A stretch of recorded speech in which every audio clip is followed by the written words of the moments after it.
De repente eu olho, cara, o céu muito bonito, né, o céu estrelado, uma lua muito bonita, e eu olhando para aquilo tudo, de repente eu vejo um movimento que, tipo, tá tudo parado, assim, parece que é uma cena meio que congelada, assim. E aí vem uma angústia que, essa mesma angústia do viaduto do chá, ela aparece ali, né, se apresenta de novo, No e mesmo aí dia. vem no mesmo Tudo dia, no mesmo dia. tudo no mesmo dia. E aí eu, cara, eu começo meio que xingar, né, Deus e tal, e falar mal, assim, dele, que se ele tinha criado tudo aquilo que estava diante dos meus olhos, tudo aquilo que era belo, formoso, que estava ali, que eu estava contemplando, por que ele não me dava uma oportunidade? Se ele dava uma oportunidade para tantas pessoas, né, olhando para aquele cenário todo, não é possível que não tenha uma oportunidade para mim, sabe? Desesperado mesmo, fora os xingos, assim, bravo mesmo, né, falando coisas absurdas, assim, para Deus, numa indignação muito grande. E aí, de repente, cara, eu tranquilizo e aí eu passo na porta da casa de oração, comunidade evangélica Casa de Oração. Porta tava metade assim aberta, né? E aí tava rolando uma reunião de oração lá. Umas senhoras orando, uma galera tudo orando e umas línguas estranhas, e eu baixei a cabeça, olhei para aquele lugar, não entendia nada. E de repente eu ouvi uma voz, cara, falando para mim entrar ali. E aí eu ouvi aquela voz, falei, meu, que tá acontecendo, né, cara? Tô ficando maluco agora, né? Ouvindo vozes e tal, achei que era coisa da minha cabeça. E, cara, segui, fui pra minha casa. Aí fui pra casa, chegando em casa, minha mãe perguntou, né, o que eu tinha, né? Viu meu olho vermelho, e aí eu expliquei que deu tudo errado aquele dia e que Deus não me amava, aquela coisa toda, e que o dia foi bem tenso, bem complicado. Estão falando que o pastor falou nessa hora, me ajuda aí. Me ajuda aí, é um jargão que eu tenho lá na Tem igreja. um monte Me de ajuda gente aí, falando mano. aqui, ó. O bordão dele. Pô, me ajuda aí. Me ajuda aí. Galera tira onda mesmo. Me ajuda aí, né? E eu falando pra Deus, né? Me ajuda aí, né? Tipo, já tava no script dele esse jargão, né? E aí, cara, bom, assim, tentando encurtar um pouco a história, Pode, minha mãe... cara, pode falar, eu quero que você fale tudo. Tudo? Ah, então fechou. E aí, de repente, eu vou tomar banho de cuia, né, lá em casa. Não tinha... Na verdade, a gente tava num momento difícil, assim, de ação de despejo, sem água, sem luz, pegando tudo emprestado ali dos vizinhos, né? E os vizinhos acabavam emprestando ali a água, a gente meio que rateava ali, ajudava no que a gente podia e pegava a água para tomar banho.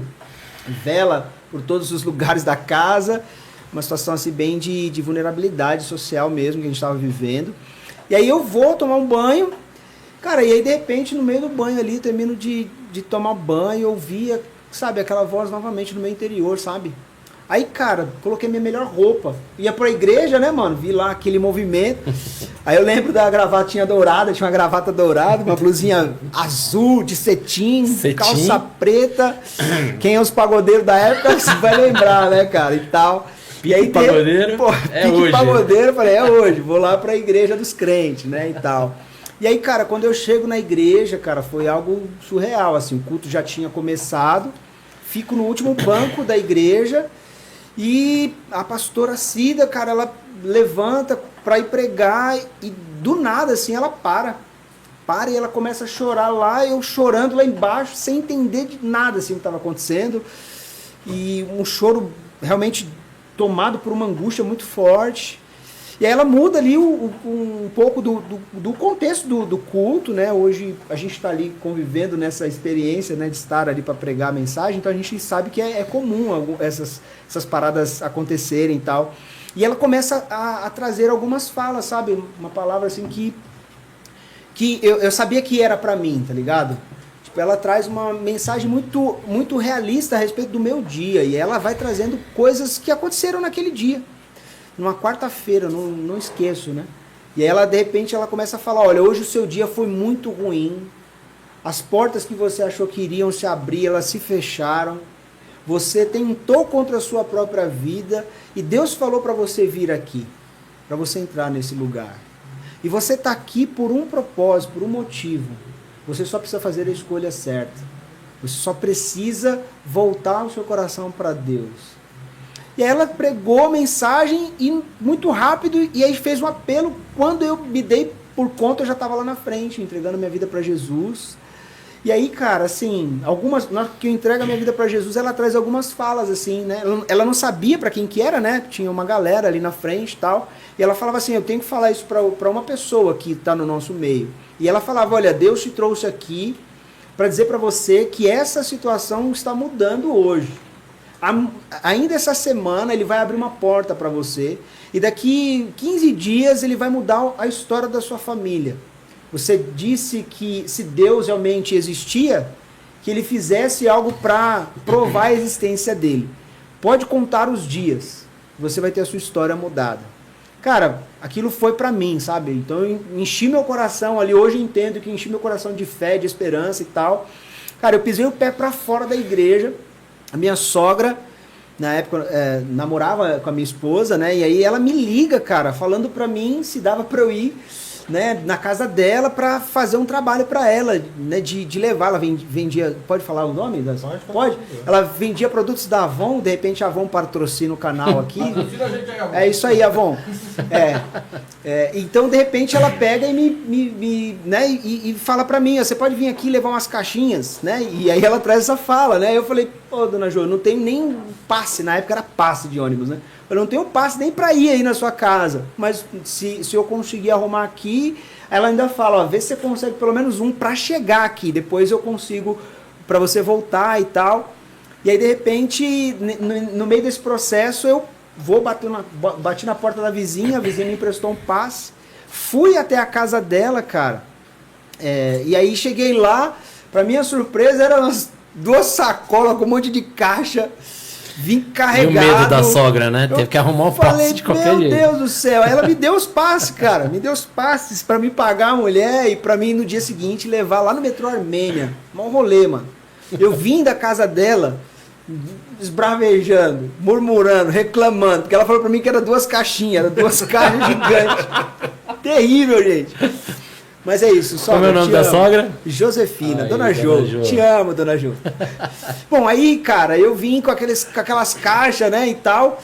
E no dia seguinte fui pro compromisso, né? Fui lá, peguei uma fila para entregar o negócio. Foi um martírio, só murmurando, né? As 2 caixinhas. As 2 caixinhas, os braços cheios, cara. Bom, resumo da história, gente. Fui até a Armênia, entreguei lá os produtos que precisava entregar e tal. E aí me dirigi novamente para o centro da cidade, ali na Barão de Tapetininga. E quando eu cheguei lá, quem é mais experiente, não vou falar mais antigo, mais experiente vai saber, tinha alguns senhores que trabalhavam como plaqueiro, então tinha sempre os plaqueiros lá com aquelas vagas, né? Ou era de comprar ouro, né? Ainda tem até hoje, né? Ou as vagas de emprego e tal. Eu bati o olho no senhor que estava com uma placa para assistente administrativo e tal, para comparecer na Avenida Ipiranga, número 307, se eu não me engano, no 12º andar.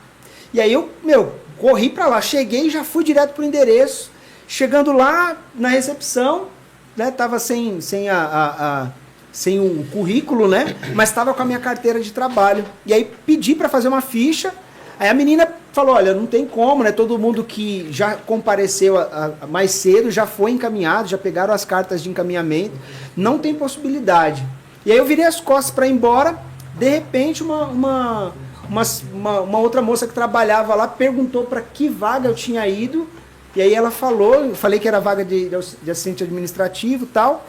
E aí ela me pede, me permite fazer uma ficha. E eu tinha ali 15 minutos para fazer a ficha, preencher a ficha rapidinho. E aí ela traz essa fala para mim, olha, eu vou te dar uma carta de encaminhamento para essa entrevista, você vai ser a última pessoa que eu vou mandar para esse processo. É uma única vaga. Ela tinha mandado acho que 15 rapazes lá. E eu seria o último, né? E aí ela falou, ó, você tem que chegar lá 2 horas da tarde. Era por volta do 12:30 e tal. Aí eu falei, olha, não tem condições de eu ir para essa entrevista do jeito que eu tô de camiseta e tal, vou chegar lá, né, você reprovado, né, tipo, pelo estereótipo, né, hoje em dia a gente sabe que você vai para uma entrevista de emprego, você tem que estar bem comportado e tal, e aí ela falou, tudo bem, pode ir. Só que eu só tinha o passe para voltar para casa, não tinha mais para voltar para o centro novamente. Aí eu já vejo muito uma ação de Deus por um impulso mesmo de fé, sabe? E aí eu falei, não, eu vou para casa, me arrumo e volto de maneira mais adequada. Ela falou, então vou marcar as 3 horas para você voltar. Cara, aí fui para casa, tava subindo a rua de casa, encontrei minha mãe Minha mãe tinha feito, acho que passado roupa para uma senhora lá, amiga dela, e tinha dado R$10 para ela. R$10 naquela época era 100 conto, né? Tipo, aí minha mãe falou, não, eu vou comprar uma mistura, vou comprar algumas coisas pra gente comer, né, e tal. Já faz uns dias que a gente não come, então vamos tentar comer uma comidinha mais adequada. Eu falei, não, mãe, esses R$10 eu vou precisar usar ele agora para voltar lá pro centro da cidade para uma entrevista de emprego e eu vou multiplicar esse dinheiro hoje. E aí nessa minha fala, cara, já tomado de fé mesmo, tomei um banho rapidinho, fiz a barba, né? Fiquei alinhado, coloquei a gravatinha dourada, a roupinha do culto. A famosa gravatinha dourada, a roupinha do culto e tal. E fui, cara, pra entrevista. Fui a última pessoa a ser entrevistada. Aí eu lembro como se fosse hoje, né? A dona Tomi, na verdade, me entrevistou. Ela entendeu um pouco da minha história, eu compartilhei um pouco da minha história com ela. E ela falou que a vaga já tinha sido ofertada para um rapaz, né? Que estava dentro do processo seletivo também, mas que gostou muito de mim, que se tivesse uma outra oportunidade, né, ou se houvesse uma desistência da parte dele, ela me contataria. E aí eu, beleza, fui embora, já esbravejando, xingando, murmurando, reclamando e tal. Quando eu passei a catraca, assim, da empresa, lembrando, né, foi uma empresa Embratel, gente, só para vocês entenderem, ali na Rua dos Ingleses, número 600. Aí eu tô saindo da catraca, ela ligou na recepção e falou, ó, fala pra esse rapaz da gravata dourada, olha só que bacana. Foi marcante a gravata dourada. Fala pra ele voltar aqui pra falar comigo. E aí quando eu subo novamente lá na sala dela, ela vem e traz essa fala de que ela não sabia por quê, mas aquela vaga era minha. E, cara, saí de lá, assim, feliz da vida. E ela falou, ó, você tem que ir até o centro da cidade, no Poupa Tempo, tirar o seu atestado de antecedente, ir lá na garantia, sistema de serviço, tem problema, né? Não tem problema de falar, né? E aí faz lá o seu contrato, faz as suas coisas, e eu quero você aqui amanhã, trabalhando. Isso era numa quinta-feira, ela queria que eu começasse na sexta-feira. Cara, e aí eu fui, fiz toda essa correria, e aí quando eu cheguei na garantia era por volta das 6h30 da tarde e a Lúcia, aquela que falou para mim fazer a ficha, tava lá me esperando, só ela na empresa. E aí, cara, ela entrou lá para dentro da sala dela e aí foi redigir o contrato, fez o contratinho de experiência ali, já trouxe a minha carteira assinada, já tudo certinho, e aí ela me deu um envelope. E naquele envelope tinha os vale-transportes para o mês inteiro de ônibus e metrô. Na época, a gente vendia os passes, beleza? Vendia os passes de ônibus e cartelinha? A cartelinha completa, mano, para o mês inteiro. E aí eu fiz um dinheiro para pagar a conta de água e de luz, a gente estava cortado em casa, e com 3 talão. Para quem trabalhar na região da Paulista, naquela época, cada talão era 22 tickets, né? Cada um de 7,60. Para quem trabalhava naquela região, 7,60, meu irmão, era só os top, né? Com menos top. Exato. E aí, cara, foi assim, cara. Cheguei em casa, né, felizão, contrato de trabalho assinado com o início marcado para sexta-feira. Eu comecei a trabalhar na sexta-feira. Mas à noite, né, quando eu chego em casa, por volta de 7h30, eu falei para minha mãe, vamos ali no mercado. E aí fui eu, minha mãe e minha irmã, fomos no mercado. E aí, sabe como que é, né, meu? Vamos pro shopping, né? Vamos no mercado. Chegou lá, condição da inferioridade destruindo assim a família em todos os aspectos, né? Minha mãe pega uma cestinha, eu falei, não, pode pegar um carrinho, pode pegar o carrinho. Aí ela pegou o carrinho, eu falei pra minha irmã, pode pegar outro carrinho e tal. E ela falou, que pode colocar no carrinho aí que Deus vai pagar a conta. E aí foi pegando de tudo, gente. A gente fazia muitos anos que a gente não fazia uma despesa como aquela, né? Então a gente tem um lado, sabe, de uma graça de Deus, de uma